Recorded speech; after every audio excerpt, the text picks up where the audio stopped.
Everybody, what's up and welcome back to today's video, guys. And today, guys, I'm going to go and be showing you how to link WooCommerce to Instagram.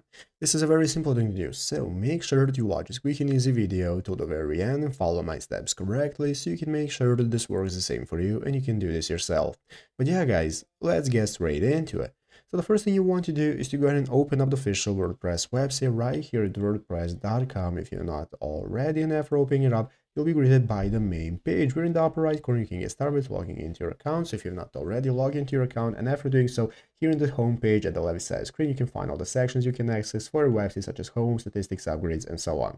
So let's go ahead and take a look at how we can get started with syncing Instagram to your WooCommerce store. What we want you to do first is go ahead and open up WooCommerce right here at the left side screen. That's going to enable you to go ahead and start a new store if you do not already have one, as you can see right here, or you can just get started managing your current store that you have already created. So now we can get started. Once you have your store, you can get started. As you can see right here on the official WooCommerce.com website, there is an article showing us how to sync Instagram for WooCommerce. And all we have to do, guys, is to go ahead and open up our WooCommerce account as a plugin by uploading it to the plugins option right here at the left side screen. So you can see we have plugins right here. So here you can, in the upper right corner, get started uploading, and you want to upload your WooCommerce account. And then from the business manager setup, you can go ahead and follow the steps right here to go ahead and get started with connecting Instagram. So go into business manager and get started with connecting your Instagram account. It's going to appear right here in your WooCommerce store in your managed options once you have uploaded a plugin, and you'll be able to connect your Instagram, Facebook, or whatever you need successfully. And it's easy as that. So I hope this video was helpful. If it was, make sure to leave a like, subscribe to the channel. So you guys, thanks for watching. Take care and bye.